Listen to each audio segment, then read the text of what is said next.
स्वागत है आपका अपना चैनल टीचिंग करियर सेंटर में। चलिए, जिस तरह की हम लोग ने बिहार दरोगा का प्रीवियस ईयर क्वेश्चन स्टार्ट किया था, आज हम लोग बिहार दरोगा 1275 के सेकंड शिफ्ट के क्वेश्चन देखेंगे।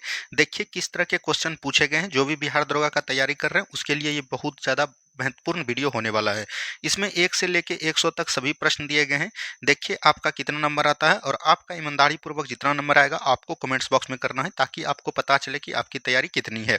चलिए देखिए, यहाँ पर से पहला क्वेश्चन जो पूछा गया है, यहाँ पर पहला क्वेश्चन मैथ का है। दिया गया है एक ठोस शंकु जिसके आधार की त्रिज्या r है और तथा ऊंचाई h है, इसका कुल पृष्ठीय क्षेत्रफल क्या है। देखिए त्रिज्या आपको यहाँ पर r दे दिया है और ऊंचाई जो है आपको h दे दिया है, ये चीज ध्यान देनी है। तो आपको यहाँ पर से क्या निकालना है, सबसे पहले तिर्यक ऊंचाई निकालना है। तिर्यक ऊंचाई क्या हो जाएगा आपका r square plus h square हो जाएगा, ठीक है। ये चीज ध्यान देनी है। और कुल पृष्ठीय क्षेत्रफल अगर शंकु की बात करेगा, शंकु का कुल पृष्ठीय क्षेत्रफल कितना होता है दोस्तों, तो याद रखिएगा pi r into L plus R होता है, ठीक है। तो ये चीज ध्यान देनी है। यहाँ पर से पाई और आर हो जाएगा और यहाँ पर देखिए एल के जगह पर क्या हो जाएगा, याद रखिएगा R square plus H square हो जाएगा। और यहाँ पर बात कीजिएगा तो आपका आर ही हो जाएगा। तो यही आपका राइट आंसर हो जाएगा, जो कि ऑप्शन नंबर सी में दिया गया है, ठीक है। चलिए बढ़िए अगले प्रश्न की तरफ। नेक्स्ट क्वेश्चन को ध्यान से देखिए क्या पूछा गया। नेक्स्ट क्वेश्चन यहाँ दिया गया है, कौन सी संस्था स्थानीय क्षेत्र प्रबंधन योजना लैंप विकसित करने के लिए तैयार किया गया है। तो ये कौन सी है, याद रखिएगा ये जो आपका हो जाएगा, ये हो जाएगा CSIR नीरी। क्या हो जाएगा, CSIR नीरी हो जाएगा। ये उस समय करेंट का क्वेश्चन था, तो ये चीज ध्यान देनी है। यहाँ पर आपको नाबार्ड दिख रहा होगा, तो नाबार्ड का गठन कब हुआ था, तो याद रखिएगा ये हुआ था 12 जुलाई 1982 को। कब बोलेंगे, 12 जुलाई 1982 को इसका स्थापना किया गया था। और किस समिति पर, यह भी पूछा जाएगा, तो याद रखिएगा शिवरमन समिति पर। किस पे, शिवरमन समिति पर। नीति आयोग का गठन कब किया गया था, तो याद रखिएगा इसका किया गया था 1 जनवरी 2015 में। कब दोस्तों, 1 जनवरी 2015 में इसका गठन किया गया है, ठीक है। चलिए बढ़ेंगे अगले प्रश्न की तरफ। नेक्स्ट क्वेश्चन को ध्यान से देखिए, सुभाष चंद्र बोस द्वारा फॉरवर्ड ब्लॉक का गठन किया गया। देखिए सुभाष चंद्र के द्वारा फॉरवर्ड ब्लॉक का जो गठन किया गया था वो कब किया गया था, तो 3 मई 1939 ईस्वी को। ध्यान रखेंगे 3 मई 1939 ईस्वी को फॉरवर्ड ब्लॉक का गठन किया गया। तो ये चीज ध्यान देनी है। सुभाष चंद्र बोस ने, याद रखिएगा, एक आजाद हिंद फौज का भी गठन किया था। क्या बोलेंगे, आजाद हिंद फौज का भी गठन किसने किया था, सुभाष चंद्र बोस जी के द्वारा किया गया था। इनका 2 नारा महत्वपूर्ण है, वो भी ध्यान देनी है। एक नारा आपका क्या हो जाएगा, दिल्ली चलो। क्या रखेंगे, दिल्ली चलो। और एक याद रखिएगा, तुम मुझे खून दो मैं तुम्हें आजादी दूंगा। ये भी प्रश्न आपका पूछा गया है, तुम मुझे खून दो और मैं तुम्हें आजादी दूंगा। तो ये भी चीज एकदम आपको ध्यान देनी है। तो यहाँ से क्या हो जाएगा, ऑप्शन नंबर सी बिल्कुल राइट आंसर आपका हो जाएगा। नेक्स्ट क्वेश्चन की तरफ बढ़िए। नेक्स्ट क्वेश्चन देखिए क्या बोला गया, पंजाब का ब्रिटिश साम्राज्य में विलय किस वर्ष हुआ था। देखिए पंजाब और अंग्रेज के बीच, याद रखिएगा यहाँ पर, याद रखिएगा पंजाब हो गया आपका और अंग्रेज के बीच 2 आंग्ल सिख युद्ध बोलते हैं हम लोग। क्या बोलेंगे, आंग्ल सिख युद्ध। आंग्ल सिख युद्ध जो 2 हुए थे, तो याद रखिएगा इसमें अगर प्रथम की बात करेगा तो प्रथम आपका कब हुआ था, 1845 से लेके 46 के बीच हुआ था। और इस समय गवर्नर कौन थे, तो याद रखिएगा लॉर्ड हार्डिंग। कौन थे, लॉर्ड हार्डिंग थे, ठीक है। तो ये चीज ध्यान देनी है। और द्वितीय की बात करिएगा, जिसमें कि ब्रिटिश में पंजाब राज्य का विलय हो गया, वो कब हुआ था, तो 1848-49 में हुआ था। तो ये चीज ध्यान दीजिएगा। उस समय गवर्नर कौन थे, तो डलहौजी थे। डलहौजी के द्वारा ही, याद रखिएगा, पंजाब को विलय कर दिया गया। तो यहाँ से ऑप्शन नंबर बी बिल्कुल राइट आंसर हो जाएंगे। जो भी ऑप्शन नंबर बी किए होंगे उनका बिल्कुल राइट आंसर है, ठीक है। चलिए अब देखिए यहाँ पर से डलहौजी से एक चीज और देखिएगा, याद रखिएगा, जिसने कि हड़प नीति किसने लाया, ये भी पूछा जाएगा कि हड़प नीति किसने लाया था, तो डलहौजी ने। रेलवे का जनक किसको बोला जाता है, तो याद रखिएगा रेल स्टार्ट किसने किया, 1853 ईस्वी में, वो भी आपका डलहौजी के द्वारा किया गया, ठीक है। चलिए नेक्स्ट क्वेश्चन देखिए क्या बोला गया, चूज द अपॉर्मेंट, मतलब पैसिव वॉइस में इसको चेंज करना है। दिया क्या है, people have seen wolves in the streets. तो ये हो जाएगा wolves have been seen in the street by people. तो ये हो जाएगा ऑप्शन नंबर डी। तो ये चीज ध्यान दीजिएगा। चलिए नेक्स्ट क्वेश्चन देखिए क्या बोला गया, दक्षिण अफ्रीका साथी लॉयड हैरिस के साथ मलोरका चैंपियनशिप में युगल ट्रॉफी जीतकर एटीपी वर्ल्ड टूर पर अपना पहला खिताब किसने जीता था। तो ये किसने जीता था, तो याद रखिएगा यूंकी भावरी ने। और ये किस खेल से संबंधित थे, तो याद रखिएगा टेनिस से संबंधित थे। तो ये भी चीज एकदम आपको ध्यान देनी है। चलिए बढ़ेंगे अगले प्रश्न की तरफ। नेक्स्ट क्वेश्चन को ध्यान से देखिए, भारत के सबसे उत्तरी दिशा में निम्न में से कौन सा जैवमंडल भंडार स्थित है, यानी कि सबसे उत्तरी में। यहाँ पर देखिए नंदा देवी कहाँ पर है, तो याद रखिएगा उत्तराखंड में है दोस्तों। मानस कहाँ पर है, आपका असम में है। कोल्ड डेजर्ट कहाँ पर है, याद रखिएगा हिमाचल प्रदेश। सिमलीपाल आपका कहाँ पर हो जाएगा, उड़ीसा में हो जाएगा। तो सबसे उत्तर में कौन हो जाएगा आपका, हिमाचल प्रदेश। तो यहाँ से ऑप्शन नंबर बी बिल्कुल राइट आंसर आपका हो जाएगा, ठीक है। चलिए नेक्स्ट क्वेश्चन देखिए, जनगणना 2011 के अनुसार भारत के किस राज्य में जनसंख्या घनत्व सर्वाधिक है? घनत्व का बात करेगा तो वो हो जाएगा बिहार। अगर बात करिएगा जनगणना 2011 के अनुसार अगर 382 पर व्यक्ति वर्ग किलोमीटर आपका जन घनत्व था। लेकिन याद रखिएगा अगर बिहार की बात करेगा तो ये 1106 हो जाएगा दोस्तों। और बिहार के बाद अगर आपका दूसरा पूछेगा तो वो आपका कौन हो जाएगा? तो बंगाल हो जाएगा, यानी पश्चिम बंगाल हो जाएगा। तो ये भी चीज़ एकदम आपको ध्यान देनी है। बिहार के बाद कौन हो जाएगा? बंगाल हो जाएगा। और वहीं अगर आपको सबसे न्यूनतम पूछे तो न्यूनतम आपका कौन हो जाएगा? अरुणाचल प्रदेश, जो कि 17 व्यक्ति पर किलोमीटर है। ठीक है, ये चीज़ ध्यान देनी है। अरुणाचल प्रदेश के बाद आपका मिजोरम हो जाएगा। कौन हो जाएगा दोस्तों? मिजोरम हो जाएगा। तो ये भी चीज़ एकदम आपको ध्यान देनी है। यहाँ पर बात आता है जनगणना। जनगणना का याद रखिएगा 2011 में जनगणना का आयुक्त कौन था? तो याद रखिएगा चंद्रमौली। कौन याद रखेंगे?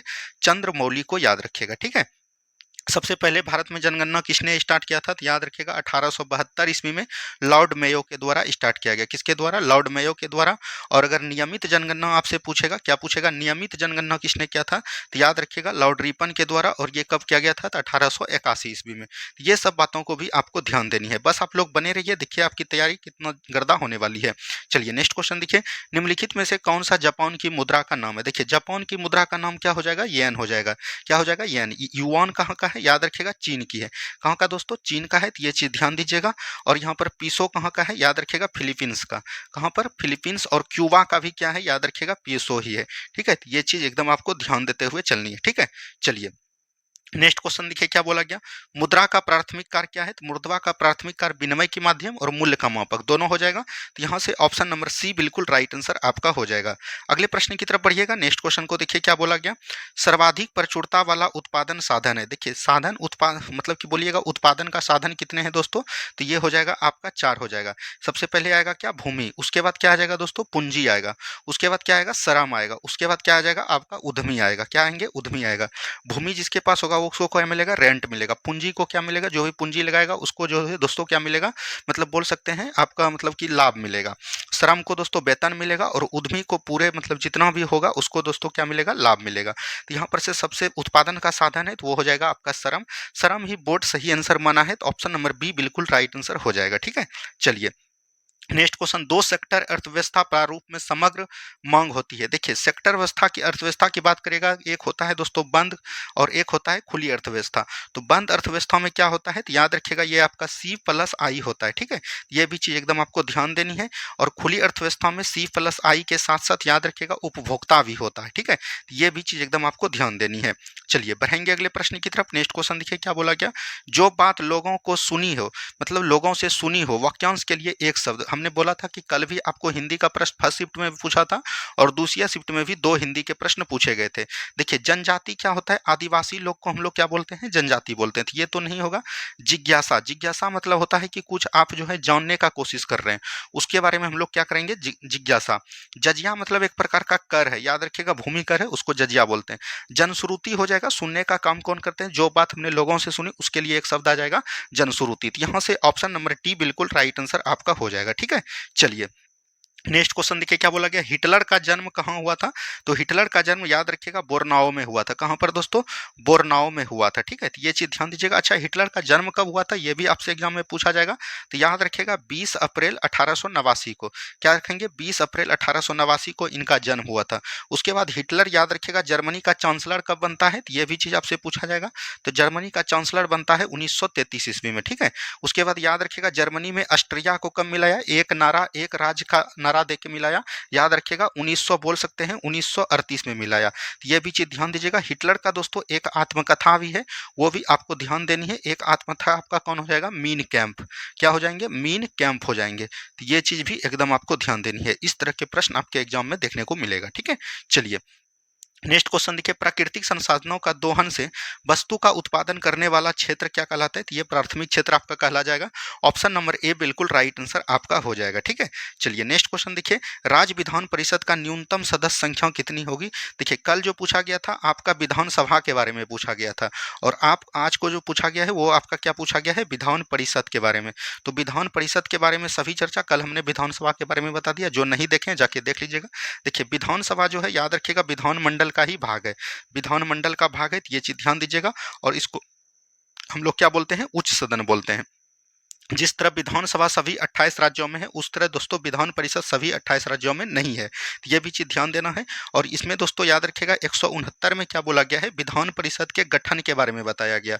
और एक अनुच्छेद आता है 171। 171 में विधान परिषद की संरचना के बारे में बताया गया। संरचना में क्या बताया गया है कि मान के चलिए विधानसभा का जितना भी सीट होगा उसका 1/3 सीट ही विधान परिषद के सदस्यों का होगा। तो ये चीज़ ध्यान दीजिएगा। और विधान परिषद याद रखिएगा, विधान परिषद दोस्तों एक प्रकार का अस्थाई सदन है। इसका दोस्तों विघटन यही होता है, तो ये चीज़ ध्यान दीजिएगा। ये अस्थाई सदन है और इसका विघटन नहीं होता है। प्रत्येक दोस्तों याद रखिएगा 2 वर्ष पर इनका जो है 1/3 सदस्य जो है सेवानिवृत्त होते हैं और इसमें आ भी जाते हैं। और बात करेगा विधान परिषद की सदस्यों की संख्या, तो निर्धारित की गई है कि विधानसभा के सदस्य का 1/3 होगा, लेकिन याद रखिएगा न्यूनतम संख्या बता दिया है 40 से कम नहीं होनी चाहिए। ये चीज़ ध्यान देनी है। अब आपके मन में आता होगा कि विधान परिषद किन किन राज्यों में है, तो याद रखिएगा कुल 6 राज्यों में है। इसको याद करने का ट्रिक है तू भी मजा कर। क्या रखेंगे याद, तू भी मजा कर। ये ट्रिक याद रखेगा, इससे आपको टोटल याद रहेगा। देखिए टी से हो जाएगा आपका तेलंगाना। क्या हो जाएगा दोस्तों, तेलंगाना। यू से हो जाएगा आपका यूपी। BHI से हो जाएगा आपका बिहार। ठीक है, ये चीज़ ध्यान दीजिएगा। M से हो जाएगा आपका महाराष्ट्र। क्या हो जाएगा, महाराष्ट्र हो जाएगा। और A से आपका हो जाएगा याद रखिएगा आंध्र प्रदेश। और KR से हो जाएगा कर्नाटक। ठीक है, तो ये चीज़ एकदम आपको ध्यान देनी है। तो इस तरह के प्रश्न आपको ज़्यादातर पूछने को मिलेगा। ठीक है, चलिए बढ़ेंगे अगले प्रश्न की तरफ। निम्नलिखित में से किसे तैरते द्वीपों का झील कहा जाता था। देखिए कल पूछ लिया गया था कि केबुल लमजाओ राष्ट्रीय उद्यान किसमें है, तो याद रखिएगा कल भी हमने आपको बताया था लोकटक झील में। और ये कहाँ पर है दोस्तों, तो याद रखिएगा मणिपुर में है। कहाँ पर है, मणिपुर में। और इसमें एक राष्ट्रीय उद्यान है, कल भी हमने आपको बताया था केबुल लमजाओ राष्ट्रीय उद्यान। क्या बोलेंगे, केबुल लमजाओ राष्ट्रीय उद्यान कहाँ पर है, तो लोकटक झील में है। तो ऑप्शन नंबर बी बिल्कुल राइट आंसर।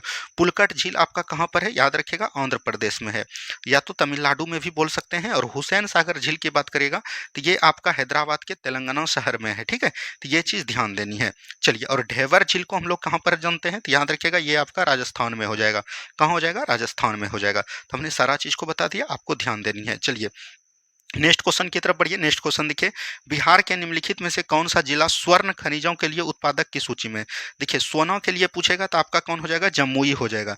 ये चीज ध्यान दीजिएगा। और आपको क्वार्टज के लिए भी पूछेगा तो ये क्या हो जाएगा, आपको ध्यान देनी है, ये भी आपका जमुई हो जाएगा। सीसा के लिए और रेशम के लिए पूछेगा तो आपका हो जाएगा, याद रखिएगा कौन, भागलपुर। ठीक है, ये चीज भी ध्यान देनी है। चलिए नेक्स्ट क्वेश्चन देखिए क्या बोला गया।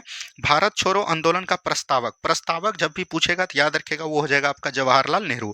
जवाहरलाल नेहरू ही भारत छोड़ो आंदोलन के प्रस्तावक थे। यहाँ पर बात आता है भारत छोड़ो आंदोलन। भारत छोड़ो आंदोलन याद रखिएगा 8 अगस्त 1942 को प्रारंभ होता है।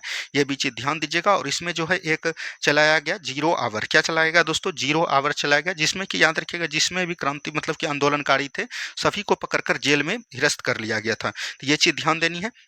और भारत छोड़ो आंदोलन के समय पूछेगा कि कांग्रेस का अध्यक्ष कौन था, तो याद रखिएगा वो कौन था, आपका जेवी कृपलानी था। कौन था दोस्तों, जेवी कृपलानी था। तो ये भी चीज ध्यान देनी है। अच्छा याद रखिएगा 8 अगस्त 1942 को जो ये भारत छोड़ो आंदोलन स्टार्ट हुआ वो कहाँ पर हुआ, तो याद रखिएगा मुंबई के ग्वालिया टैंक मैदान पर। कहाँ याद रखेंगे, मुंबई के ग्वालिया टैंक मैदान से स्टार्ट हुआ था। तो ये भी चीज ध्यान देनी है। अच्छा याद रखिएगा भारत छोड़ो आंदोलन में महात्मा गांधी जी को कौन सा जेल में दिया था, तो याद रखिएगा आगा खां पैलेस में। किसने दोस्तों, आगा खां पैलेस में दिया था। तो ये भी चीज ध्यान देनी है। राजेंद्र प्रसाद को किस में दिया था, तो याद रखिएगा बांकीपुर जेल में। बांकीपुर जेल कहाँ है, पटना में है। जयप्रकाश नारायण को कहाँ पर दिया था, जयप्रकाश नारायण को याद रखिएगा दिया था दोस्तों, याद रखिएगा इसको जो दिया गया था जयप्रकाश को हजारीबाग जेल में। कहाँ पर दोस्तों, हजारीबाग जेल में। और इस जेल से दोस्तों याद रखिएगा राम कृष्ण बेनीपुरी की मदद से ये भाग निकले थे। और उस दिन जो भागा था वो कौन सा दिन था, याद रखिएगा दीपावली का दिन था। ये आपका बिहार बीपीएससी पूछ लिया गया है। और पूछा जाएगा मतलब जवाहरलाल नेहरू को कौन सा, याद रखिएगा अल्मोड़ा जेल में। किसमें दोस्तों, अल्मोड़ा जेल में दिया था। इतना चीज आपको ध्यान देनी है। और भारत छोड़ो आंदोलन 8 अगस्त 1942 में याद रखिएगा गांधी जी ने कुल 70 मिनट भाषण दिए थे। और इस मिनट भाषण में याद रखिएगा इसने नारा दिया था करो या मरो का। क्या रखेंगे याद, करो या मरो का नारा भी दिया था। ठीक है, चलिए बढ़ेंगे अगले प्रश्न की तरफ। किस मध्यकालीन संत के उपदेश अभंग का संकलित है। अभंग जो है किसमें संकलित है, तुकाराम में है। तुकाराम याद रखिएगा ऑप्शन नंबर बी बिल्कुल राइट आंसर आपका यहाँ पर से हो जाएगा। ठीक है, चलिए नेक्स्ट क्वेश्चन देखिए। निम्नलिखित में से कौन सा बहुलक संघनन बहुलीकरण क्रियाविधि से बनता है। यहाँ पर बहुलीकरण विधि से एक ही बनेगा, वो कौन हो जाएगा दोस्तों, नाइलॉन हो जाएगा। तो ये चीज ध्यान देनी है। ऑप्शन नंबर डी बिल्कुल यहाँ पर से राइट आंसर हो जाएगा। नेक्स्ट क्वेश्चन की तरफ बढ़िएगा। नेक्स्ट क्वेश्चन देखिए क्या बोला गया। प्रथम विश्व युद्ध के प्रभाव से रूप में महिलाओं ने कई भूमिका प्रवेश किए, क्यों। देखिए, प्रथम विश्व युद्ध जब हुआ दोस्तों, उसमें कई सारे लोग जो मारे गए थे, उसमें बोला गया था कि याद रखिएगा, उसमें जो महिलाएँ थे, महिला जो भी थे, महिला जो है घर से निकल कर बाहर काम-काज में आरंभ किया था। उन्होंने युद्ध काल में कारखानों, कार्यशालाओं एवं व्यापारियों प्रतिष्ठानों में काम करने का आरंभ किया था। यहीं से बिल्कुल राइट आंसर आपका हो जाएगा ऑप्शन नंबर ए। अब बात करेंगे दोस्तों हम लोग क्या, प्रथम विश्व युद्ध। प्रथम विश्व युद्ध कब हुआ था? तो याद रखिएगा 1914 से लेके 1918 तक हुआ था। अच्छा, प्रथम विश्व युद्ध का कारण क्या था? तो याद रखिएगा ऑस्ट्रेलिया के जो भी उत्तराधिकारी यानी राजकुमार थे, उसका नाम क्या था? तो याद रखिएगा उसका नाम था दोस्तों आर्कड्यूड, मतलब बोल सकते हैं फर्डिनेंड नाम था। क्या था? राजकुमार फर्डिनेंड के नाम से जानते हैं, फर्डिनेंड। और उनका पत्नी दोस्तों था साथ में, कौन थे दोस्तों? पत्नी बोस्बिया। क्या बोलेंगे नाम? बोस्बिया। बोस्बिया का मृत्यु कर दिया जाता है, तो ये भी चीज ध्यान देनी है। और मृत्यु कहाँ पर किया जाता है? सेरोजोवा में। सेरोजोवा हत्याकांड भी याद रखिएगा, इनको बोलता है प्रथम विश्व युद्ध का। तो ऑप्शन नंबर ए बिल्कुल यहाँ पर से राइट आंसर आपका हो जाएगा। ठीक है, चलिए नेक्स्ट क्वेश्चन देखिए क्या बोला गया, बिहार के निम्नलिखित जिलों में से किसमें आपको अधिकतम क्षेत्रफल के अति सघन वन मिलेंगे? तो ये हो जाएगा आपका पश्चिमी चंपारण। कहां पर मिलेंगे दोस्तों? पश्चिमी चंपारण में मिलेंगे। तो ऑप्शन नंबर बी बिल्कुल राइट आंसर आपका हो जाएगा। अगले प्रश्न की तरफ बढ़िएगा, भारत में किस केंद्र शासित प्रदेश में 2011 के न्यूनतम जनसंख्या घनत्व रही थी? यानी कि केंद्र शासित प्रदेश में बोल रहा है 2011 में न्यूनतम जनसंख्या घनत्व कहां पर रहा था? तो अंडमान एवं निकोबार द्वीप समूह में। तो ये भी चीज ध्यान देनी है। इसके बाद पूछेगा तो वो कौन हो जाएगा? तो याद रखेगा दादर नगर हवेली में। कहाँ पर दोस्तों? दादर नगर हवेली में। और सबसे अधिक अगर पूछेगा जनसंख्या, मतलब सबसे मतलब अधिक पूछेगा कहाँ पर रहा था, वो आपका कौन हो जाएगा? दिल्ली हो जाएगा। कौन हो जाएगा दोस्तों? दिल्ली हो जाएगा। तो ये भी ध्यान आपको रहनी है। ठीक है, चलिए बढ़ेंगे अगले प्रश्न की तरफ। भारतीय संविधान का कौन सा भाग कल्याणकारी राज्य की संकल्पना करता है? तो कल्याणकारी राज्य की संकल्पना याद रखिएगा अनुच्छेद किसमें बोला गया है? अनुच्छेद 38 में बोला गया है। ठीक है, और ये किसमें है? याद रखिएगा राजकीय नीति निर्देशक सिद्धांत में है। राजकीय नीति निर्देशक सिद्धांत कहाँ से लिया गया था दोस्तों? तो आयरलैंड के संविधान से लिया गया है। आयरलैंड ने कहाँ से लिया था? तो स्पेन से लिया था। और यह संविधान के किस भाग में है? तो आपको ध्यान देनी है, यह संविधान के भाग 4 में है। कहाँ पर है दोस्तों? भाग 4 में। और बात करेगा अनुच्छेद कहाँ से है? अनुच्छेद 36 से लेके 51 तक वर्णन किए गए हैं। अब सभी अनुच्छेद को एक बार बहुत ही स्पीड से हम लोग देख लेते हैं। अनुच्छेद 36 में क्या बोला गया? डीपीएसपी यानी राज्य के नीति निर्देशक सिद्धांत की परिभाषा दिया गया। 37 में क्या बोला गया? याद रखिएगा राज्य के नीति निर्देशक सिद्धांत जो है न्यायालय में परिवर्तनीय नहीं होगा, यह चीज बोला गया। 38 में दोस्तों लोक कल्याणकारी राज्य के बारे में बताया गया। 39 में बोला गया, याद रखिएगा समान कार्य के लिए समान वेतन। 40 में बोला गया है, याद रखिएगा पंचायती राज का गठन।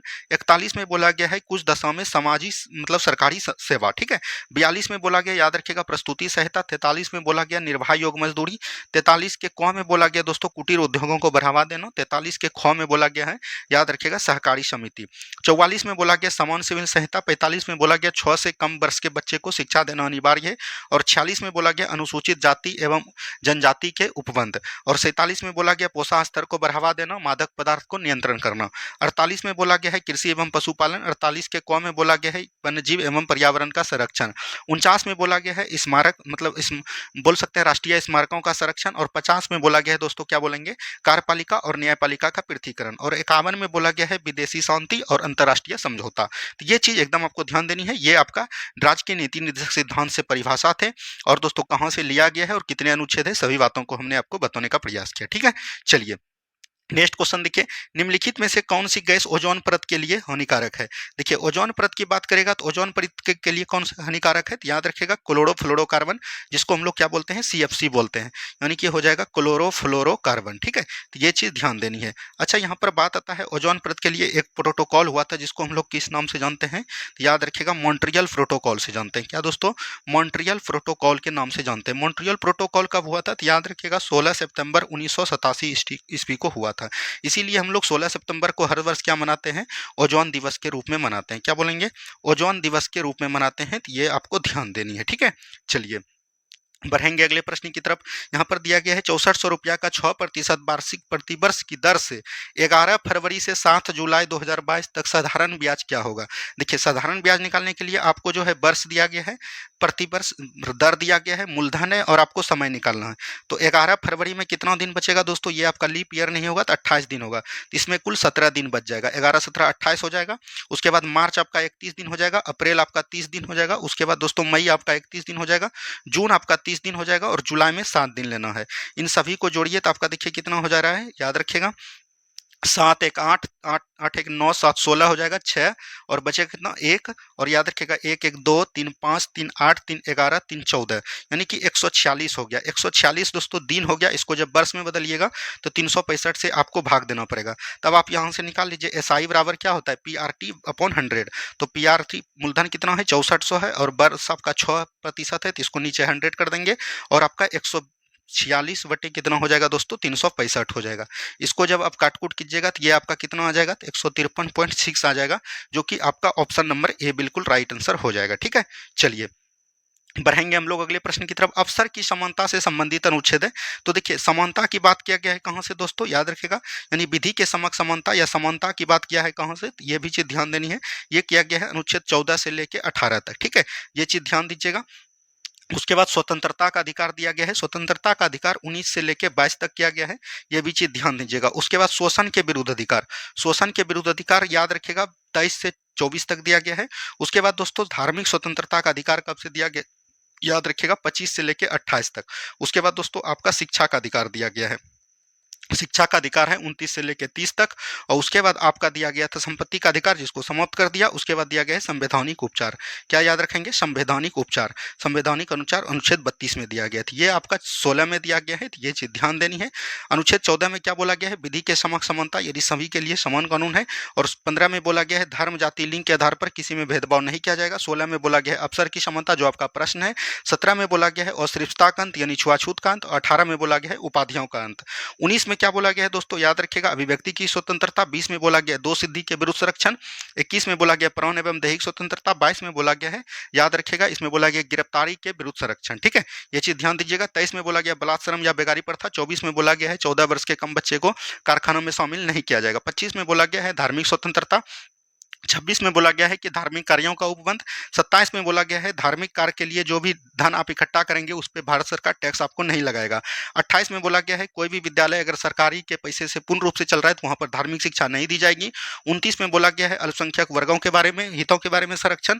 और 30 में बोला गया है अल्पसंख्यक वर्ग के हित जितने भी रहेंगे वो अपना शैक्षिक संस्थान खोल सकते हैं, वहां पर शासन प्रशासन कर सकते हैं। 31 में आपका था संपत्ति का अधिकार, जिसको समाप्त कर दिया गया। 32 में बोला गया संवैधानिक उपचारों का अधिकार। तो ये चीज ध्यान देनी है, ये आपका मौलिक अधिकार से संबंधित अनुच्छेद था। फंडामेंटल ड्यूटी से संबंधित था। फंडामेंटल ड्यूटी कहां से लिया गया है ये भी पूछ सकता है। याद रखिएगा अमेरिका के संविधान से लिया गया है, और ये भाग संविधान के भाग 3 में है। इसी को भारतीय संविधान का मैग्ना कार्टा भी बोला जाता है। ठीक है, तो ये चीज ध्यान देनी है। नेक्स्ट क्वेश्चन देखिए, फ्रांस का शासक लुई 16वां किस वर्ण राजवंश से था, तो ये बुर्बो राजवंश से था। किससे था दोस्तों, बुर्बो राजवंश से था। तो ये चीज ध्यान देनी है। तो यहाँ से राइट आंसर हो जाएगा ऑप्शन नंबर सी बिल्कुल राइट आंसर। अच्छा, आपको ध्यान देनी है फ्रांस की क्रांति से भी पूछा है। फ्रांस का क्रांति कब हुआ था दोस्तों, तो याद रखिएगा 1789 ईस्वी को हुआ था। कब दोस्तों, 1789 ईस्वी को फ्रांस का क्रांति हुआ था। ठीक है, चलिए बढ़ेंगे हम लोग अगले प्रश्न की तरफ। रस संवेदी ग्राही डैश का पता लगाते हैं, तो ये किससे लगाते हैं, गंध से, ताप से, स्वाद से। तो ये हो जाएगा स्वाद से। ऑप्शन नंबर सी बिल्कुल राइट आंसर हो जाएंगे। चलिए बढ़ेंगे हम लोग अगले प्रश्न की तरफ। नेक्स्ट क्वेश्चन देखिए क्या बोला गया, निम्नलिखित में से कौन सा तत्व और उसके प्रतीक की जोड़ी सही है। देखिए मरकरी का क्या होता है दोस्तों, Hg होता है। सिल्वर का क्या होता है, Ag होता है। लेड का यानी सीसा का क्या होता है, Pv होता है। सोडियम का Na बिल्कुल राइट है। तो यहाँ पर से क्या हो जाएगा ऑप्शन नंबर डी। सोडियम की बात करेगा तो इसका परमाणु संख्या कितना होता है दोस्तों, परमाणु संख्या का बात करेगा तो ये हो जाएगा 11। परमाणु द्रव्यमान का बात करेगा यानी भार का बात करेगा तो ये आपका हो जाएगा 23। ये चीज ध्यान देनी है।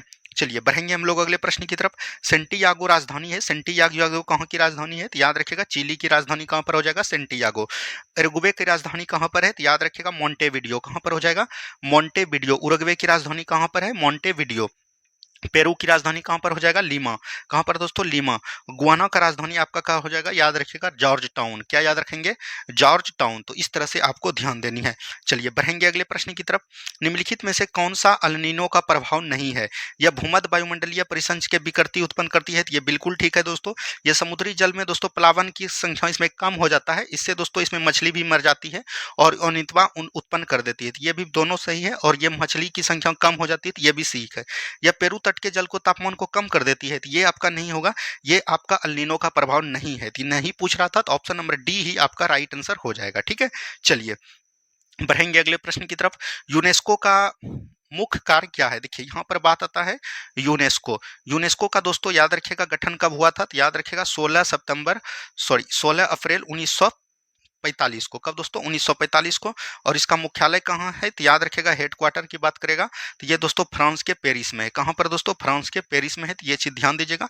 यूनेस्को का फुल फॉर्म क्या होता है? तो याद रखेगा, यूनाइटेड हो गया, उसके बाद दोस्तों आपका नेशन हो गया, उसके बाद यहाँ पर हो जाएगा एजुकेशन। क्या हो जाएगा? एजुकेशन। उसके बाद हो जाएगा आपका साइंस। क्या हो जाएगा? साइंस हो जाएगा, साइंस। और उसके बाद हो जाएगा दोस्तों आपका कल्चरल। क्या हो जाएगा? कल्चरल हो जाएगा। उसके बाद हो जाएगा ऑर्गेनाइजेशन।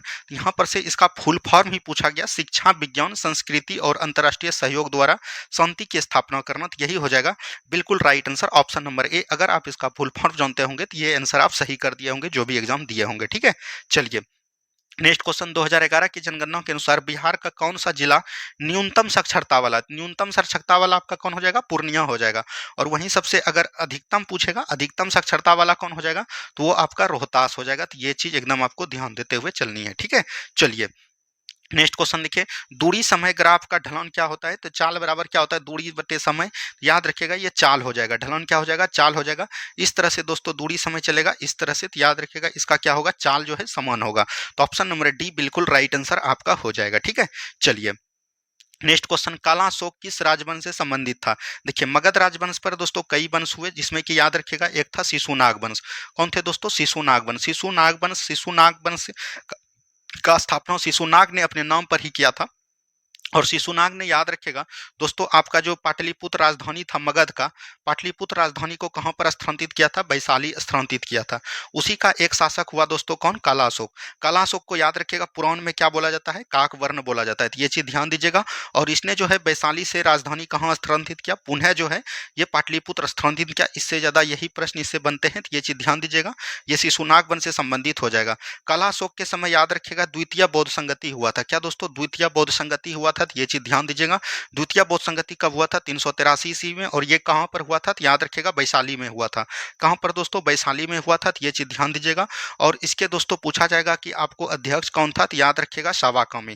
क्या याद रखेंगे? शावाकामी इसके अध्यक्ष थे। तो ये चीज भी ध्यान देनी है। यहाँ पर बात आता है मौर्य वंश। मौर्य वंश के संस्थापक कौन हो जाएंगे दोस्तों? चंद्रगुप्त मौर्य हो जाएंगे। कौन हो जाएंगे? चंद्रगुप्त मौर्य हो जाएंगे। तो ये चीज ध्यान देनी है।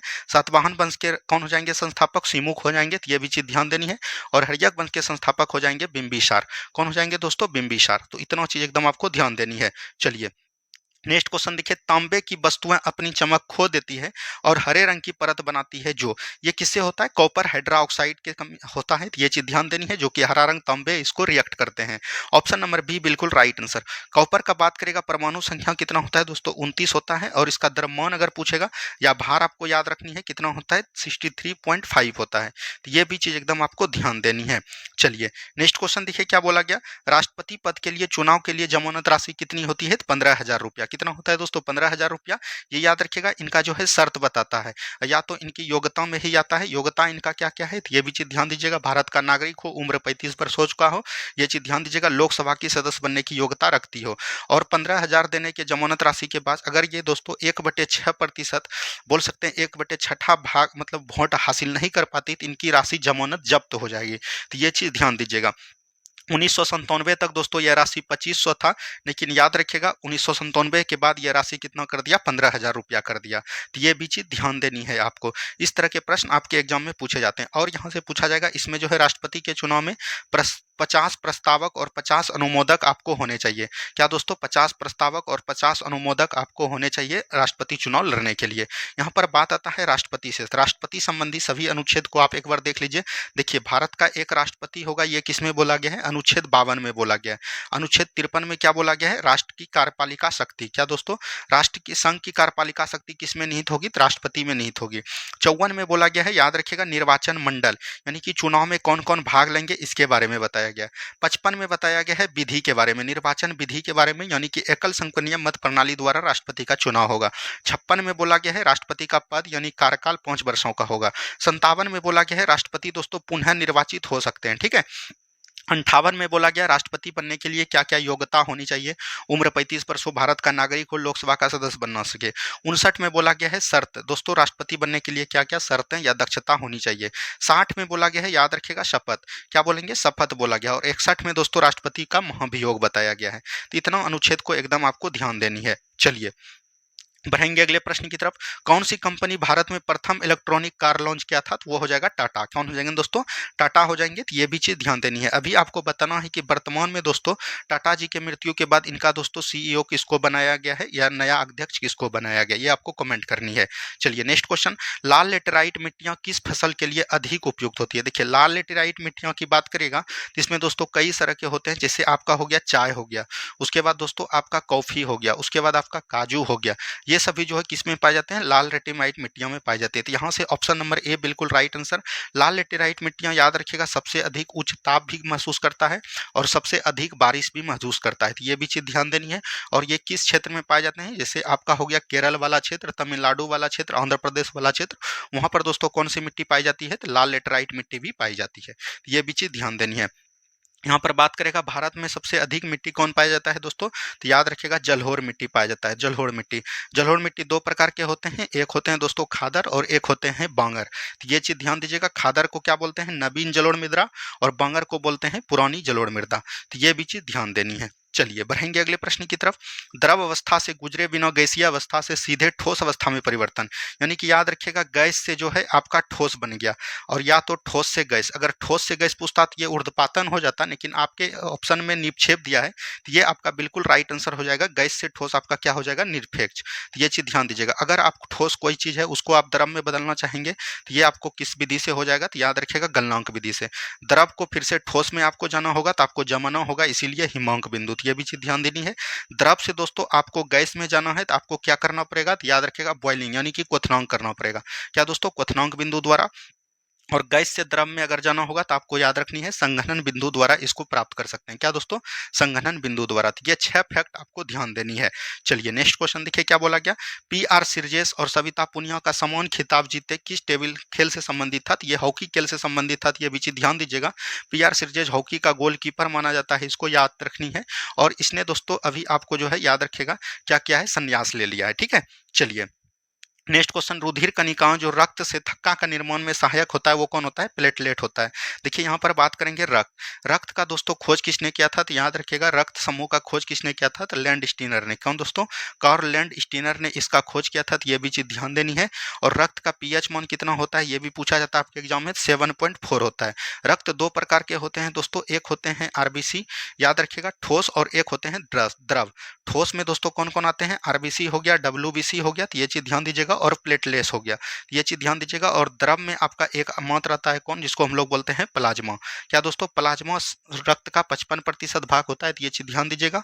और ये आपका जो है कितना होता है? 40%, 45% होता है। तो ये भी चीज एकदम आपको ध्यान दीजिएगा। आरबीसी को हम लोग क्या बोलते हैं? यूरोथ्रोसाइट बोलते हैं। डब्ल्यूसी को ल्यूकोसाइट बोलते हैं। तो ये भी चीज ध्यान देनी है। चलिए बढ़ेंगे अगले प्रश्न की तरफ। जब संवैधानिक संशोधन का विधेयक राष्ट्रपति के पास जाता है तो वो क्या होता है? तो इसकी चर्चा संविधान के 24वां संविधान संशोधन 1971 में बताया गया है कि वो दोस्तों राष्ट्र अपनी स्वीकृति प्रदान करने के लिए स्वयं बाध्य है। तो यहाँ से देख लीजिए बाध्य कहाँ पर बताया गया? अपनी स्वीकृति प्राप्त करने के लिए स्वयं बाध्य है। ये चीज ध्यान दीजिएगा। ऑप्शन नंबर डी बिल्कुल राइट आंसर। जब भी संवैधानिक संशोधन होता है दोस्तों तो याद रखिएगा वो जो है दोनों सदन में पारित होता है, तब दोस्तों राष्ट्रपति के पास जाता है। और दोस्तों संविधान संशोधन के लिए, संवैधानिक संशोधन के लिए आप दोस्तों ज्वाइंट सिटिंग को नहीं बुला सकते, यानी संयुक्त अधिवेशन को आप नहीं बुला सकते हैं। तो यह भी बात को एकदम ध्यान देनी है। बढ़ेंगे अगले प्रश्न की तरफ। नेक्स्ट क्वेश्चन को ध्यान से देखिए क्या बोला गया। भारत में नागरिक उड्डयन मंत्रालय द्वारा हाल ही में विनिर्माण क्षेत्र के लिए विनिमय को बढ़ावा देने के लिए कौन सा विधेयक पेश किया गया? तो ये दोस्तों विमान मसौदा अधिनियम किया गया 2023 में। ये उस समय का करंट अफेयर का क्वेश्चन हो जाता है। ठीक है। तो ये चीज ध्यान देनी है। चलिए बढ़ेंगे अगले प्रश्न की तरफ। नेक्स्ट क्वेश्चन को ध्यान से देखिए क्या बोला गया। नेक्स्ट क्वेश्चन यहाँ पर दिया गया है ऊष्मागतिकी के द्वितीय नियम का तात्पर्य क्या है?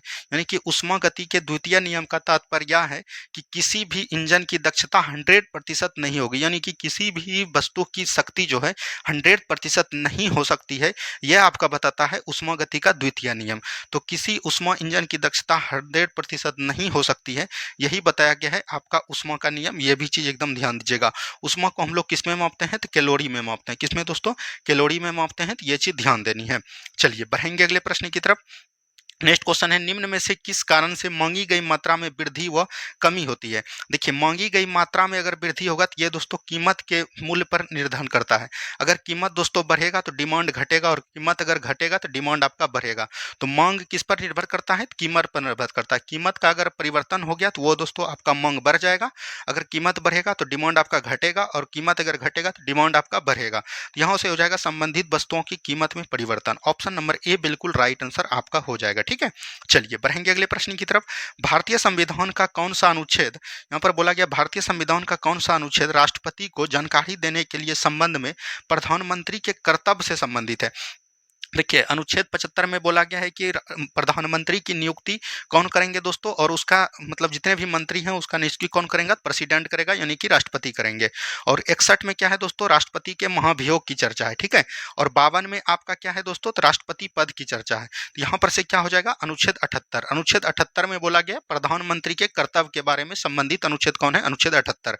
फर्स्ट शिफ्ट में आपका पूछा गया था सीएम के बारे में, सीएम का कर्तव्य, और इसमें पूछ दिया गया है आपका पीएम का कर्तव्य। तो ये चीज ध्यान दीजिएगा, जिस शिफ्ट में जिस तरह के क्वेश्चन उठाते हैं उसी तरह हर शिफ्ट में रिपीट होते हैं क्वेश्चन। तो ये भी आपको यहाँ से पता चल रहा होगा। ठीक है, चलिए नेक्स्ट क्वेश्चन, क्रिकेट विश्व कप 2023 फाइनल में संदर्भ में निम्नलिखित में से कौन सा सही है? तो आपको पता है 2023 में जो विश्व कप हुआ था उसमें दोस्तों कौन जीता था? ऑस्ट्रेलिया जीता था। और इसमें पराजित कौन हुआ था? भारत आपका पराजित हुआ था, यानी उपविजेता था। और आपको ध्यान देनी है कितने विकेट से जीता था? 6 विकेट से जीता था। तो ये भी चीज ध्यान देनी है, उसी के बारे में प्रश्न है। भारत ने विश्व कप 6 विकेट से जीता, नहीं हारा था। ऑस्ट्रेलिया ने विश्व कप 6 विकेट से जीता। तो ये आपका बिल्कुल राइट आंसर हो जाएगा। ऑप्शन नंबर बी बिल्कुल राइट आंसर यहाँ से हो जाएंगे। ठीक है, चलिए बढ़ेंगे अगले प्रश्न की तरफ। 6 सेंटीमीटर किनारे वाले एक घन के विपरीत फलकों को काले रंग और हरे रंग से रंगा जाता है। 1 सेंटीमीटर के घन से काटा जाता है तब घनों की संख्या जिसकी केवल एक फलक रंगीन है। देखिए, फलक कितना होता है दोस्तों? घनक में अगर फलक की बात करेगा तो ये 16 होता है। 16 में दोस्तों 3 रंग काटा गया, जिसमें एक रंग के बारे में पूछा गया, तो इसमें 2 से गुना कर दीजिए तो आपका 32 राइट आंसर आपका हो जाएगा। ठीक है, चलिए नेक्स्ट क्वेश्चन, पार्स पास युग्म शब्द सही अर्थ है। पार्स मतलब क्या होता है दोस्तों? बगल होता है। और पास मतलब क्या होता है? बंधना, यानी कि बंधन। तो ये हो जाएगा आपका बगल और बंधन। तो ऑप्शन नंबर सी बिल्कुल राइट आंसर यहाँ से आपका हो जाएगा। ठीक है, चलिए नेक्स्ट क्वेश्चन देखिए, किस शहर ने 15वें ब्रिक्स शिखर सम्मेलन 2023 की मेजबानी की? यहाँ पर से आता है ब्रिक्स। क्या दोस्तों? ब्रिक्स आता है। ब्रिक्स जो है 2023 में किसने मेजबानी किया था? तो याद रखिएगा वो किया था आपका साउथ अफ्रीका ने। साउथ अफ्रीका आपके ऑप्शन में नहीं था, डरबन था। तो डरबन आपका राइट आंसर हो जाएगा। साउथ अफ्रीका के डरबन में हुआ था। वहीं 2024 की बात करेगा तो ये दोस्तों ब्राजील करता, लेकिन ब्राजील ने मना कर दिया। तो आपका कौन किया था? तो रूस किया है। ये भी चीज एकदम आपको ध्यान देनी है। ठीक है, चलिए बढ़ेंगे अगले प्रश्न की तरफ। पॉलीसोथोमिया में किस प्रकार की कोशिकाओं की संख्या अधिकारिक हो जाती है? यानी कि पॉलीसोथोमिया में किस प्रकार की कोशिकाओं की संख्या अधिकारिक होती है? तो वो न्यूट्रोफिल हो जाएगा। क्या हो जाएगा दोस्तों? न्यूट्रोफिल। यहाँ पर बात आएगा कोशिका। कोशिका का खोज किसने किया था दोस्तों? तो याद रखिएगा रॉबर्ट हुक ने किया था। किसने किया था दोस्तों? रॉबर्ट हुक ने किया था। और कब किया था? 1665 ईस्वी में। ये दोस्तों आपका कोशिका हो गया, और इसी के अंदर दोस्तों आपका छोटा सा रहता है केंद्रक। क्या रहता है दोस्तों? केंद्रक रहता है। केंद्रक रहता है, और केंद्रक का खोज किसने किया था? तो याद रखिएगा ब्राउन ने किया था। किसने किया था दोस्तों? ब्राउन ने किया था। ये क्वेश्चन आपके एग्जाम में पूछे जाते हैं। ठीक है, चलिए बढ़ेंगे अगले प्रश्न की तरफ। सोडियम यौगिक का नाम बताइए जिसका उपयोग कठोर जल से मृदु जल करने के लिए किया जाता है। तो सोडियम का ये हो जाएगा दोस्तों धोवन सोडा। क्या हो जाएगा? धोवन सोडा। इसको बोलते हैं सोडियम कार्बोनेट, यानी कि क्या हो जाएगा? Na2CO3। और दोस्तों इसका क्या हो जाएगा? याद रखिएगा 10 अणु जो है जल के जुड़े होते हैं। ये हो जाएगा Na2CO3 इंटू 10H2O। तो ऑप्शन नंबर यहाँ से ए बिल्कुल राइट आंसर आपका हो जाएगा। ठीक है, चलिए बढ़ेंगे अगले प्रश्न की तरफ। निम्नलिखित में से किस संगठन ने सारथी मोबाइल ऐप लॉन्च किया? सारथी मोबाइल ऐप किसने लॉन्च किया? तो याद रखेगा सेबी ने किया। सेबी याद रखेगा, सेबी का गठन कब हुआ था? तो 1988 इसमें हुआ था। और अधिनियम पूछेगा तो आपका क्या हो जाएगा? 1992 का अधिनियम हो जाएगा। सेबी का मुख्यालय कहाँ पर होता है दोस्तों? तो याद रखेगा हेडक्वार्टर जो है मुंबई में है। तो ये भी चीज ध्यान दीजिएगा। और इनका अध्यक्ष के बारे में पूछेगा तो कौन हो जाएगा? माधवीपुरी बुच हो जाएगा। क्या दोस्तों? माधवीपुरी बुच, जो कि याद रखिएगा प्रथम महिला अध्यक्ष है। ठीक है, ये भी चीज ध्यान देनी है। चलिए बढ़ेंगे अगले प्रश्न की तरफ। नेक्स्ट क्वेश्चन को ध्यान से देखिए क्या बोला गया। नेक्स्ट क्वेश्चन यहाँ पर दिया गया है, कौन सी civil air navigation services organisation Asia प्रांत सम्मेलन 2023 कहाँ आयोजित किया गया था? तो ये बाली इंडोनेशिया में आयोजित किया गया था। ये उस समय करंट अफेयर का क्वेश्चन हो जाता है, तो इसको भी ध्यान रखिएगा।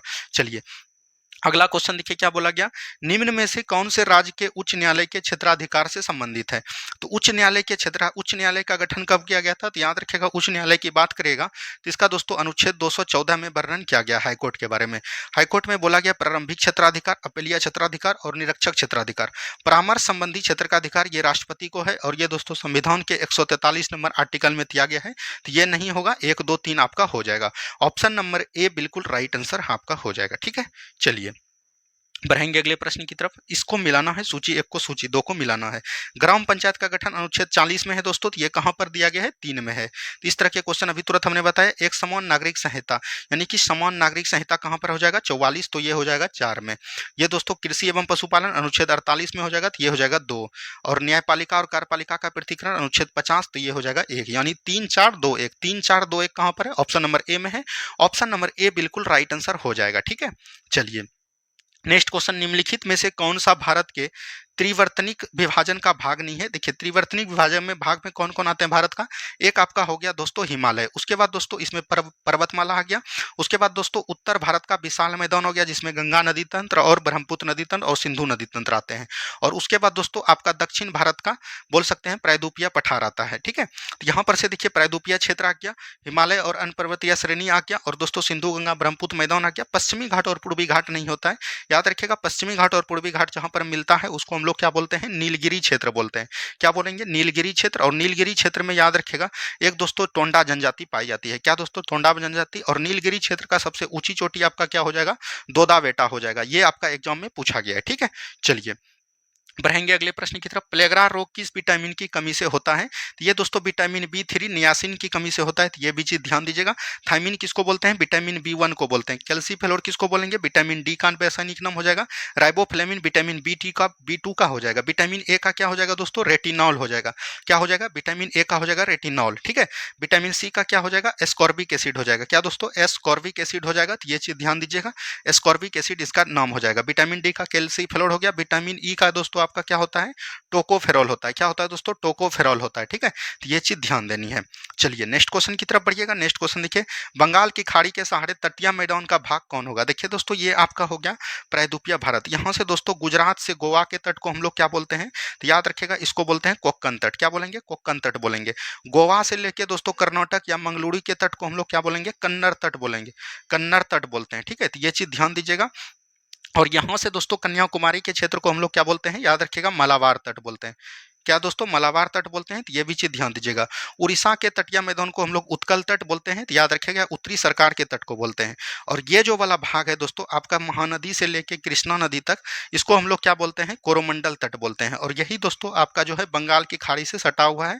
तो ऑप्शन नंबर सी बिल्कुल राइट आंसर आपका हो जाएगा। ठीक है, चलिए नेक्स्ट क्वेश्चन देखिए क्या बोला गया, पालर पौनी क्या है, इसको वर्षा का जल बोलता है। और ये कहाँ पर होता है, इसको राजस्थान में वर्षा के जल को क्या बोलते हैं, पालर पौनी बोलते हैं। ये चीज ध्यान दीजिएगा। नेक्स्ट क्वेश्चन देखिए, श्रेणी 1 प्लस इसका जो प्रसार होगा ये बना लीजिएगा। ऑप्शन नंबर बी इसका राइट आंसर आपका हो जाएगा। ठीक है, चलिए नेक्स्ट क्वेश्चन, संविधान के किस अनुच्छेद के अंतर्गत भारत के निर्वाचन आयोग का गठन किया गया। निर्वाचन आयोग का गठन अनुच्छेद 324 में किया गया। तो ऑप्शन नंबर बी बिल्कुल राइट आंसर आपका हो जाएगा। ठीक है, यहाँ पर से ऑप्शन नंबर बी को बिल्कुल राइट कीजिएगा। अनुच्छेद 330 में क्या बोला गया है, याद रखिएगा अनुसूचित जाति एवं जनजाति का लोकसभा में बोला गया है, मतलब इसका आरक्षण, और दोस्तों इसमें बोला गया है विधानसभा में आरक्षण। ये भी चीज एकदम ध्यान देनी है। चलिए नेक्स्ट क्वेश्चन देखिए क्या बोला गया, भारत में स्थानीय शासन विषय है, तो ये राजसूची का हो जाएगा। राजसूची में अभी कितने विषय है दोस्तों, 61 विषय, पहले 66 विषय था, इसका 5 विषय निकालकर समवर्ती सूची में दे दिया दोस्तों। और समवर्ती सूची में अभी कितना विषय है, याद रखेगा 52 विषय है। बात करेगा सूची का चर्चा संविधान के किस अनुसूची में किया गया, 7वीं अनुसूची में। इसमें 3 सूची का प्रावधान किया गया, संघ सूची, राज्य सूची और समवर्ती सूची। ये भी चीज ध्यान दीजिएगा। और यहाँ पर दोस्तों बात करेगा संघ सूची में कितने विषय थे, 97 विषय थे, अभी वर्तमान में 100 विषय है। और दोस्तों राज्य सूची में कितना विषय है, 61 विषय था। और समवर्ती सूची में अभी कुल 52 विषय है। ये भी चीज ध्यान देनी है। चलिए बढ़ेंगे अगले प्रश्न की तरफ। व्यक्ति जो देश बंधु के नाम से जाना जाता है वह कौन है? तो याद रखिएगा वो हो जाएगा चित्तरंजन दास।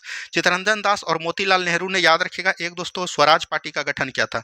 क्या दोस्तों? स्वराज पार्टी का गठन किया था और कब किया गया था? तो 1923 ईस्वी में किया था। तो ये भी चीज एकदम आपको ध्यान देनी है, ठीक है।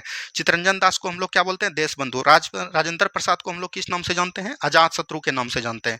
अजात शत्रु या तो भारत रत्न नाम से जानते हैं। रविन्द्रनाथ टैगोर को हम लोग क्या जानते हैं? तो याद रखिएगा गुरुदेव के नाम से जानते हैं। तो ये सब चीज को एकदम ध्यान देनी है, उपनाम भी आपको पूछा जाता है। बढ़ेंगे अगले प्रश्न की तरफ। इसको दोस्तों इनडायरेक्ट स्पीच नरेशन को चेंज करना है। He asked me if I had seen him anywhere, तो he said to me have you seen him anywhere हो जाएगा। ऑप्शन नंबर ए ही इसका बिल्कुल राइट आंसर आपका हो जाएगा, ठीक है। नेक्स्ट क्वेश्चन देखिए, सरकारिया आयोग संबंधित है। देखिए सरकारिया आयोग का गठन दोस्तों कब किया गया था? 1983 ईस्वी में। और ये दोस्तों किससे संबंधित था? केंद्र राज संबंध से है। केंद्र राज संबंध संविधान के 11 भाग में इसका वर्णन किया गया। पंचायती राज से दोस्तों कौन हो जाएंगे? तो याद रखिएगा बलवंत राय मेहता समिति, अशोक मेहता समिति, और दोस्तों आपका क्या हो जाएगा? तो याद रखिएगा एल.एम. सिंघवी समिति। ये सब दोस्तों किससे हैं? तो याद रखिएगा ये सब दोस्तों आपका हो जाएगा पंचायती राज समिति से संबंधित है, ठीक है। चलिए बढ़ेंगे अगले प्रश्न की तरफ। निम्न में से कौन सा पादप हार्मोन वृद्धि का समंदन करता है? वृद्धि का समंदन यानी वृद्धि को रोकने का काम कौन करता है? तो याद रखिएगा पादप हार्मोन दोस्तों 4 प्रकार के होते हैं। ऑक्जिन होते हैं, जिबरेलिन होते हैं, साइटोकिनिन होते हैं और एब्सिसिक होते हैं। तो एब्सिसिक अम्ल जो है याद रखिएगा वृद्धि रोधक हार्मोन, इसको हम लोग जानते हैं। क्या दोस्तों? वृद्धि रोधक हार्मोन जानते हैं। देखिए तने की लंबाई को बढ़ाना हम लोग किसको जानेंगे? ऑक्जिन हार्मोन को बोलेंगे। जिबरेलिन दोस्तों सभी भाग में बढ़ाई वृद्धि के काम को करता है। कौन? जिबरेलिन। साइटोकिनिन दोस्तों एक प्रकार के बोल सकते हैं ताजा, मतलब कि कोई भी चीज को ताजा रखने में ये सहायक कौन होते हैं? साइटोकिनिन होते हैं। और एक दोस्तों पादप हार्मोन एक प्रकार का होता है एथिलीन, जो कि गैस के रूप में होता है। और ये दोस्तों क्या करते हैं? याद रखिएगा फलों का पकाने का काम करता है, ठीक है। चलिए नेक्स्ट क्वेश्चन, राष्ट्रीय खेल दिवस मनाया जाता है 29 अगस्त को। 29 अगस्त को राष्ट्रीय खेल दिवस किसके जन्म दिवस में मनाते हैं? तो याद रखिएगा हॉकी के जादूगर कौन थे दोस्तों? तो ये चीज ध्यान दीजिएगा, हॉकी के जादूगर के जन्म दिवस पर हम लोग क्या मनाते हैं? तो खेल दिवस मनाते हैं 29 अगस्त को, ठीक है। मेजर ध्यानचंद्र, क्या याद रखेंगे? मेजर ध्यानचंद्र। तो ये भी चीज एकदम आपको ध्यान देते हुए चलनी है, ठीक है। चलिए बढ़ेंगे अगले प्रश्न की तरफ। नेक्स्ट क्वेश्चन है, निम्नलिखित में से किसकी नियुक्ति राष्ट्रपति द्वारा नहीं की जाती है?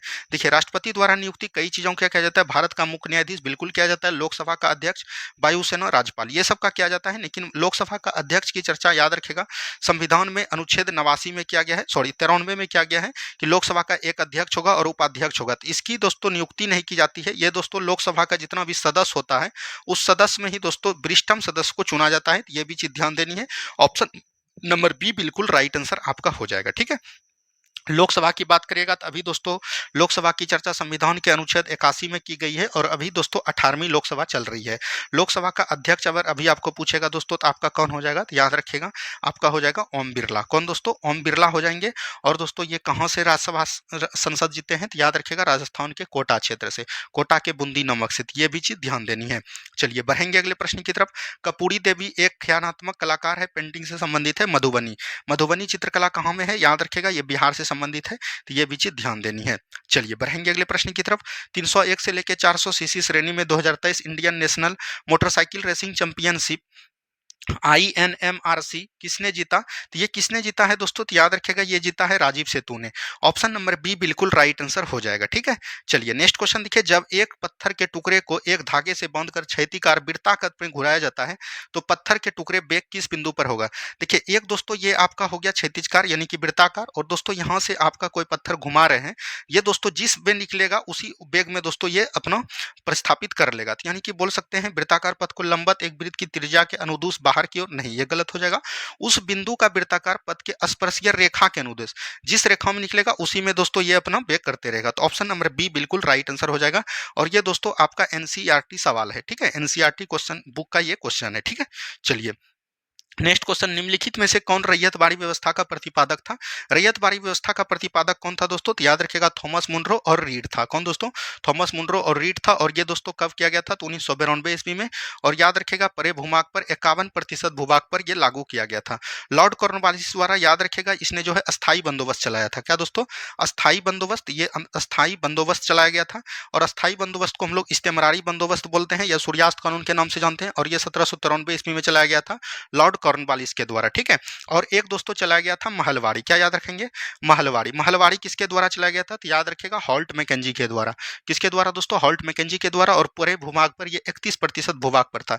इन सभी व्यवस्था में सबसे अधिक मानने वाला कौन था, तो याद रखेगा रैयतवाड़ी व्यवस्था, ठीक है। चलिए नेक्स्ट क्वेश्चन, भारत का सूक्ष्म वित्तीय कंपनी गैर बैंकिंग वित्तीय कंपनी का एक प्रकार है कि विनियामक प्राधिकरण कौन है, तो याद रखिएगा आरबीआई। कौन दोस्तों, RBI, reserve bank of India हो जाएगा, बिल्कुल राइट आंसर, ठीक है। तो ये चीज ध्यान दीजिएगा। अच्छा, रिजर्व बैंक ऑफ इंडिया याद रखिएगा किस कमेटी के सिफारिश पर हुआ था, तो याद रखिएगा यंग हिल्टन कमेटी के सिफारिश पर। क्या याद रखेंगे, यंग हिल्टन की कमेटी के सिफारिश पर इसका गठन किया गया था। अच्छा, इसका गठन किस अधिनियम से, याद रखिएगा 1934 के अधिनियम से किया गया था। और बात करेगा गठन कब किया गया था, तो याद रखिएगा 1 अप्रैल 1935 को इसका स्थापना किया गया। अच्छा, इसका राष्ट्रीयकरण पूछेगा तो कब हो जाएगा, तो 1 जनवरी याद रखिएगा 1949 को इसका राष्ट्रीयकरण किया गया। अगर पूछेगा कि आरबीआई का दोस्तों, आरबीआई का सबसे पहला अध्यक्ष पूछेगा तो आपका कौन हो जाएगा, याद रखिएगा एसबॉर्न स्मिथ हो जाएगा। क्या दोस्तों, एसबॉर्न स्मिथ हो जाएगा, तो ये भी चीज ध्यान देनी है। और अगर भारतीय पूछेगा पहला अध्यक्ष कौन हो जाएगा, तो याद रखिएगा सीडी देशमुख हो जाएगा। कौन दोस्तों, सीडी देशमुख हो जाएगा।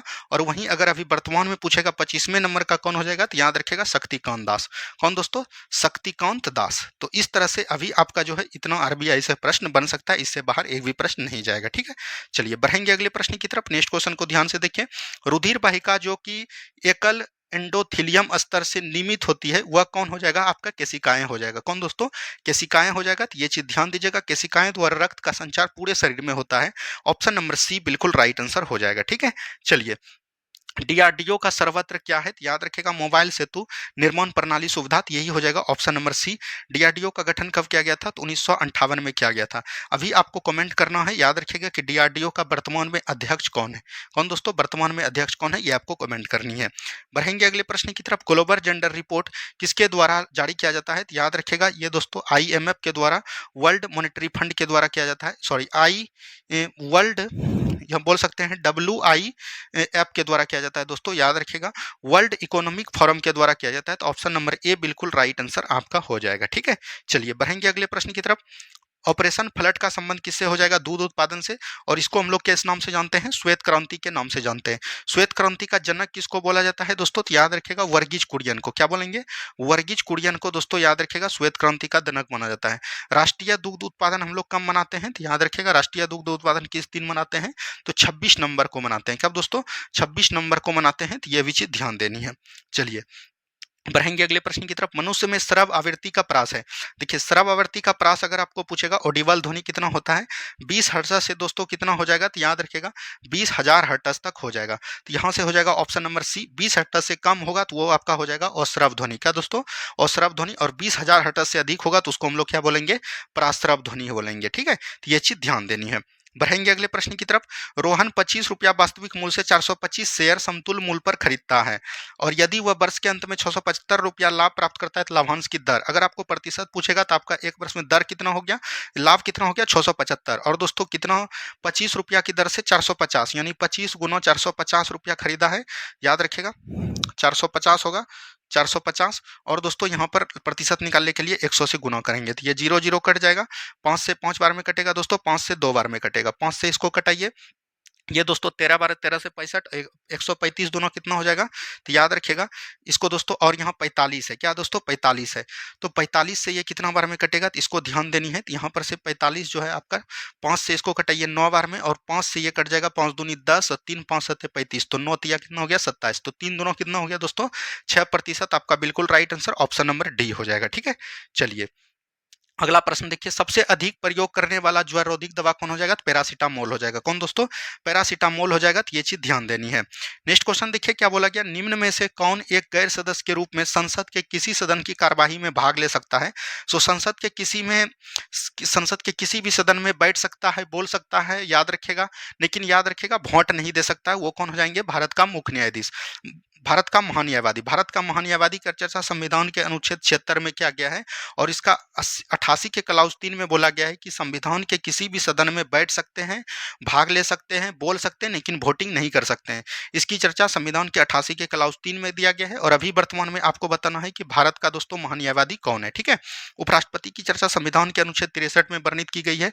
मुख्य न्यायाधीश की चर्चा संविधान के याद रखेगा 124 आर्टिकल में किया गया है और मुख्य निर्वाचन आयुक्त की चर्चा याद रखेगा संविधान के 324 में किया गया है, ठीक है। चलिए बढ़ेंगे अगले प्रश्न की तरफ। कालीबंगा दोस्तों कहां पर है? राजस्थान में, ये हो जाएगा 3। सुरकोटदा दोस्तों कहां पर है? भुज कुछ में हो जाएगा, ये 1। कोट दीजिए दोस्तों आपका सिंध क्षेत्र में है, ये 2 हो जाएगा। बनवाली दोस्तों हरियाणा में है, ये 4 हो जाएगा। 3 1 2 4 देख लीजिए कहां पर है? ऑप्शन नंबर बी में है। ऑप्शन नंबर बी बिल्कुल राइट आंसर आपका हो जाएगा, ठीक है। चलिए नेक्स्ट क्वेश्चन देखिए क्या बोला गया। गंगा डेल्टा का सबसे उत्तरी बिंदु आपका हो जाएगा फरक्का। क्या हो जाएगा दोस्तों? फरक्का हो जाएगा, ये चीज ध्यान दीजिएगा। ऑप्शन नंबर बी बिल्कुल राइट आंसर। फरक्का के बाद 2 नंबर पे कोलकाता होगा, 3 नंबर पे दोस्तों आपका क्या हो जाएगा? 3 नंबर पे नामचा बरवा होगा और 4 नंबर पे आपका ढाका हो जाएगा। ये आपका हो जाएगा उत्तरी बिंदु का क्रम, ठीक है। चलिए नेक्स्ट क्वेश्चन। समान दृष्टि के वयस्क के लिए नेत्र की निकट बिंदु होती है, ये दोस्तों 25 सेंटीमीटर होती है। देखिए आंख से रिलेटेड आपको 3-4 सवाल पूछा जाता है। आपको पूछा जाएगा निकट दृष्टि दोष, एक पूछा जाएगा दूर दृष्टि दोष, एक पूछा जाएगा जरा दृष्टि दोष और एक पूछा जाएगा बेलनाकार, याद रखिएगा, सॉरी बिंदुकता। क्या दोस्तों? अबिंदुकता, अबिंदुकता, ठीक है। ये चीज ध्यान दीजिएगा। निकट दृष्टि दोष मतलब कि आपको दूर की वस्तु दिखाई नहीं देती है, इसलिए हम लोग बोलेंगे निकट दृष्टि दोष। और इसमें किस लेंस का प्रयोग किया जाता है? तो अवतल लेंस का प्रयोग किया जाता है। आपको दूर दृष्टि दोष में किसका प्रयोग किया जाता है? तो याद रखिएगा उत्तल लेंस का प्रयोग किया जाता है, ठीक है। तो ये चीज ध्यान दीजिएगा। और जरा दृष्टि दोष में दोस्तों आपको क्या करते हैं? बाइफोकल लेंस का प्रयोग करते हैं। क्या दोस्तों? बाइफोकल लेंस का प्रयोग करते हैं। और अबिंदुकताओं में याद रखिएगा बेलनाकार लेंस का प्रयोग करते हैं। तो इस तरह के आपको सवाल पूछे जाते हैं, तो इस तरह के सवाल को ध्यान देनी है। बढ़ेंगे अगले सवाल में। पूर्वी द्वीप समूह की खोज किस पुर्तगाली नाविक ने की थी? तो याद रखिएगा वास्को डी गामा ने किया था। वास्को डी गामा याद रखिएगा 1498 ईस्वी में भारत में गुजरात के नाविक के सहायता से, अब्दुल मुनीद की सहायता से, क्या रखेंगे? अब्दुल मुनीद की सहायता से ये दोस्तों पुर्तगाली यात्री पश्चिमी तट पर केरल के कालीकट बंदरगाह पर पहुंचे। क्या दोस्तों? कालीकट बंदरगाह पे पहुंचे और दोस्तों वहां पर इसका स्वागत किसने किया? तो याद रखेगा जमोरिन ने किया। और दोस्तों वास्को डी गामा भारत दूसरी बार कब आए थे? 1502 ईस्वी में। और तीसरी बार कब आए थे? 1524 ईस्वी में। भारत से, पुर्तगाल से होने वाले दूसरे व्यापारी दोस्तों कौन थे?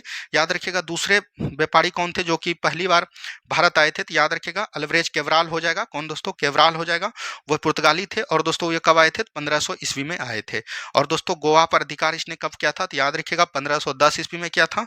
और दोस्तों ये भारत से गए कब? तो याद रखिएगा 1961 ईस्वी में। तो ये चीज ध्यान देनी है। ऑप्शन नंबर बी बिल्कुल राइट आंसर हो जाएगा, ठीक है। चलिए अगला प्रश्न। सीमांत उपभोग प्रवृत्ति एमपीसी के परिभाषा क्या है? Delta C Y delta Y हो जाएगा। ऑप्शन नंबर बी याद रखने ली है। नेक्स्ट क्वेश्चन देखिए क्या बोला गया। दिहांग दर्रा भारत के किस राज्य में है? दिहांग दर्रा कहां पर हो जाएगा?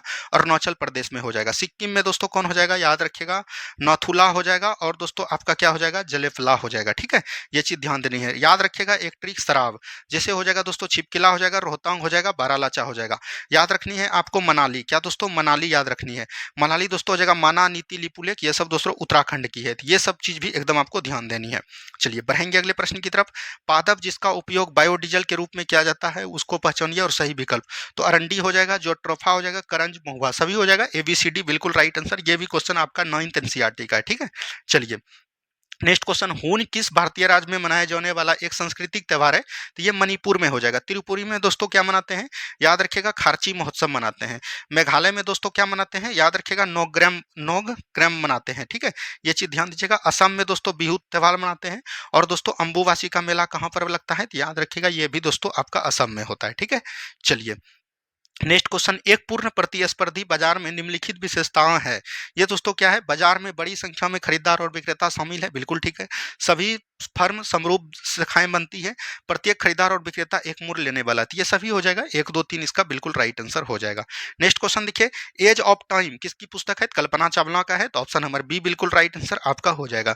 Next question. किसी वस्तु के बल और त्वरण के बीच संबंध यानी कि एफ बराबर एम ए, यानी कि एफ समानुपाती ए का होगा। ये किसमें बताया गया? न्यूटन के दूसरे नियम में फॉर्मूला बताया गया है।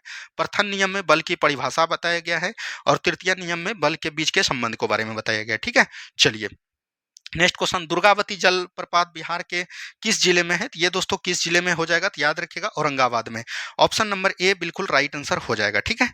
चलिए नेक्स्ट क्वेश्चन देखिए, एक खाली टैंक ये जो है 6 घंटे में और बी बोला गया है 8 घंटे में भरता है। यदि दोनों पाइप एक साथ खोल दिए जाए 2 घंटे के बाद बंद किया जाता है ए को, तो ये दोस्तों एलसीएम इसका हो जाएगा 24, 8 6 से 4, 8 से 3। ये 2 घंटा तो दोनों साथ चलेगा, यानी 4 3 7 दूनी 14 चल गया। तो बचा कितना दोस्तों, आपका बचा 10। 10 कम को कौन करेगा, बी पूछ रहा है, तो बी का कितना है 3, तो 10/3 हो जाएगा। तो ये ऑप्शन नंबर बी बिल्कुल राइट आंसर आपका हो जाएगा। ठीक है, अगला प्रश्न देखिए क्या बोला गया, दवाओं के आयात, नई दवाओं की मंजूरी और क्लिनिकल परीक्षणों पर नियामक नियंत्रण रखना किसकी मुख्य कार्य है। ये याद रखिएगा सीडीएससीओ का है, ये भी चीज ध्यान दें जी है। ठीक है, इसका होता है केंद्रीय औषधि न्यायालय संगठन, इस तरह से कुछ इसका होता है, ये चीज ध्यान देनी है। अगला क्वेश्चन देखिए क्या बोला, क्या निम्न में से कौन सा क्षेत्र सार्वजनिक क्षेत्र का उदाहरण है। तो ये रेलवे हो जाएगा, ऑप्शन नंबर ए बिल्कुल राइट आंसर हो जाएगा। तो दोस्तों आज हमने 1275 के सेकंड शिफ्ट का भी क्वेश्चन आपको करवा दिया। उम्मीद है कि आप लोगों को वीडियो अच्छा लगा होगा और आपने बताइएगा कि 100 क्वेश्चन में आपका कितना नंबर आया, ईमानदारी पूर्वक आपको कमेंट करनी है। अब हम लोग देखेंगे इसके मेंस के क्वेश्चन को। तो धन्यवाद, मिलते हैं हम लोग अगले वीडियो में। जय हिंद, जय भारत।